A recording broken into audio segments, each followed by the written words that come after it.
comes my daughter, Kelly Garvey. She says, excuse me. It's all right. She says to me, Mom, I'm feeling great. I got a direction in life. You got to do this. Follow me. So here comes Asia.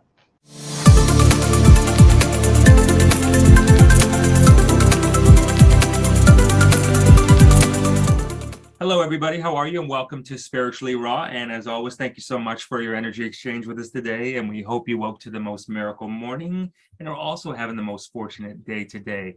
You know what? Every now and then you meet people in your life that'll change the trajectory of humanity. Yeah. And we are with someone like that today. I can't wait for you to hear a story. Kimberly Reicks is here with us today, aka Mama Bear. And you're going to find out what that is in just a minute. Thanks, everybody, for hanging out with us today, as you always do. As always, our links will be in the description below where you can get information about Kimberly, how you can see what's going on, and her journey will also be in the links below, too. So what else? From wherever you're watching, please do take a quick second, hit the like button, hit the subscribe, and we would all greatly appreciate if you would share the video as well. And for those of you real quick that have not yet connected with us on Telegram, that's really the best place. All of our links and all of Kimberly's links are in the show description below. So if you're like, who's this beautiful lady with the mama bear behind her?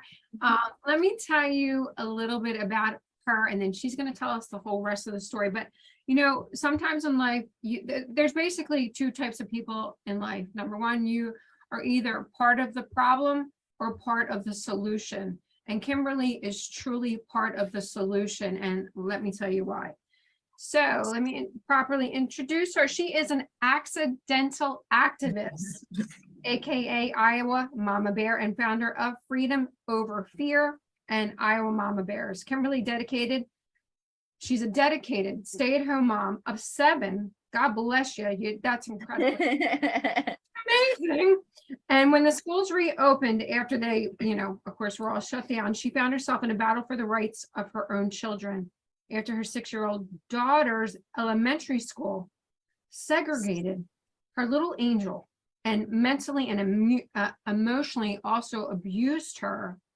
After her daughter was actually granted a medical exemption, but and that was done by the children's pediatrician, Kimberly fought back.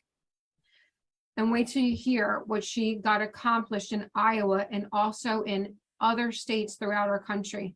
This is really an extraordinary story, and I'm so super excited because, like you said, I'm just, I'm a mom. Not that there's just a mom. You're a mom of full-time job, so don't get me wrong. But what you did was you acted. You stepped up and you said, you know what? I am not going to take this. And so many people are afraid to do that. So I'm so anxious to hear your story and how exactly did you do what you did? And welcome. How are you? Thank you for having me on, April and Jay. This is an honor. So my story actually began with my daughter, like you said. When we first started going back, it tore at my heartstrings to send my kids to school, but they were just looking for something normal. They wanted to go back, and especially Olivia, who was at the time 5, going into kindergarten. And this was her first year at big school. So she was excited because she's like, Mom, I'm finally going to go to a girls' school. And I'm like, yep, you sure do. And that tore at my heartstrings because I just knew that wasn't something I wanted to do. But I gave my kids the choice. Or do we want to do the online course? And of course, all of them wanted to go to school. They wanted to be around their friends. They wanted to play and learn. And Olivia was super excited because it was her first year. So at the beginning, they had just whatever cover you wanted to use, or just like little scarves that you can pull up and down, super thin, amazing. And so those worked really well. And then a couple weeks into the school year, the COVID rate started going up. So the governor came out and said, hey, everybody's going to have to put 2 ply on to go to school and be involved, whatever. So I was like, okay, so we ended up switching. And so I would send one with the kids every single day. And as the days went on, Olivia started getting a rash right around her face. And it kind of like didn't really alarm me at first I was like, okay, maybe this is just because she's licking it, or, kindergarten slobber, whatever. So I was like, okay. So we talked with the nurse and we said, hey, can we just make sure we switch her out now like 2 or 3 times a day? And she's like, yeah, just send a box with us. We'll hand her a new one, like after recess in the morning and after lunch in the afternoon. I was like, okay. And so we tried that, and the rash ended up getting worse. So the rash then turned into impetigo, that then turned into staph infection 4 different times. Wow. So we were in and out of the doctor's office throughout this whole time. We saw her primary doctor and a dermatologist. Both are saying, hey, we need to get this off of her because it's just hoarding the bacteria right there in her face. And if she gets this into her lungs, it can be more deadly than COVID ever had or ever will. So they wrote us a medical exemption. We turned it in on December 7th, which happened to be Olivia's 6th birthday. When we turned that our medical exemption in, the school then said the only thing we can do to accommodate her is to segregate her from the class. So they literally put Olivia's desk on one side of the room and put everybody else on the other. So she was not allowed to Oh my God. be interacting with any small group activities. She had to sit by herself at lunch. She had to play outside at recess by herself. And what I didn't realize at the time was there's those little 4 squares that kids play the ball game in.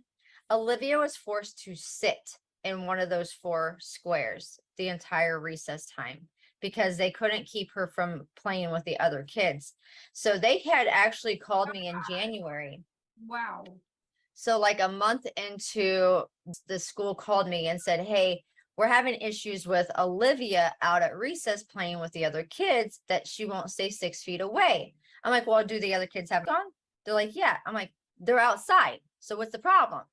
And they're like, well, there's this it's the rule. We just have to do this. And I'm like, okay. So they're like, well, you can either go back to your doctor and get an amendment to her, or we're going to have to bring her inside and she can't go outside for recess at all. And I'm like, well, you're not doing that. You're not segregating her. We're looking for. Yeah. And I'm like, you're not segregating her any more than she already is. I'm like, she's already devastated. She can't be around anybody. You're not doing that. So we did take her back to the doctor, and the doctor did say you can wear a face shield for like 15 to 20 minutes periodically throughout the day, just so she can interact in a small group.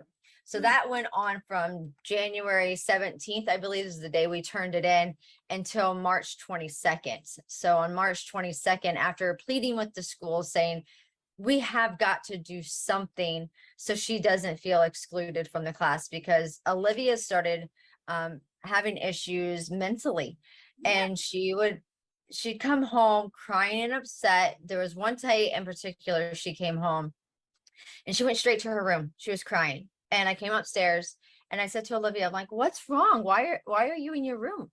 And we're a big family, so we're never alone. And she's like, Mom, I don't want to come around you or Dad. I'm like, why?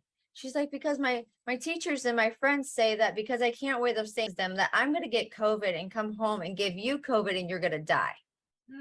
So then the psychological, mental abuse was starting to really take toll on Olivia. And so me being the mama bear wanted to go full bore and say, no, you're not doing this to my child. My husband, of course, kept me back a little bit, and he was like, nope, let's try to work it out. Let's try to see what we can come up with. And unfortunately, there really was no solution. So they did segregate her at recess. They put her in the little square. Like I said, we didn't realize that until after school was out, because I never thought to ask Olivia, like, how's recess? I thought, she can play outside, they said, within 6 feet. And so I never thought about it until I was doing a documentary this last summer. And the guy had asked her, Olivia, can you show me where you were playing outside? And she went over to one of the little squares and she's like, this was my spot. And it broke my heart because I didn't realize that they were doing that to my child. Like, I knew they segregated her, but I didn't realize to the extent. And I should have, I kicked myself because I'm like, I should have known. I should have been there. I should have done something else, but what do you do when nobody knows what's happening really? You well, this is not even normal thinking. Right. Think to even ask that question. Yeah. So we kept fighting with the school. So on March 22nd, I decided, you know what, enough's enough. I cannot keep doing this. And we started protesting in front of our school. We were not allowed at the school board meetings at this time because they were still, because of the COVID thing. So we protested outside. We said, give us a choice. We don't want this mandatory. We want a choice if we want to mask our children or not. It is our responsibility. It's our choice to let us choose. When we did that, we got just kind of local news media coverage. And so people were not happy that we were speaking out. I was just and that. What were, before you go any further, I'm very curious as to how the teachers were treating you as well as your neighbors.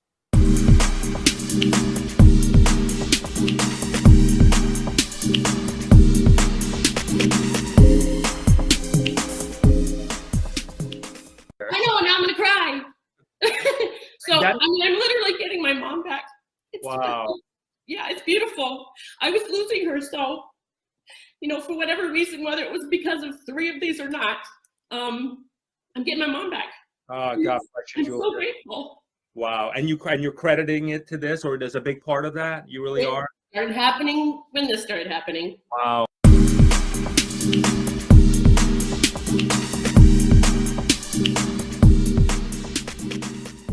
And then I saw something happen with skin lesions just falling off my friend's body. And I'm like, okay, it's not a placebo. This is real.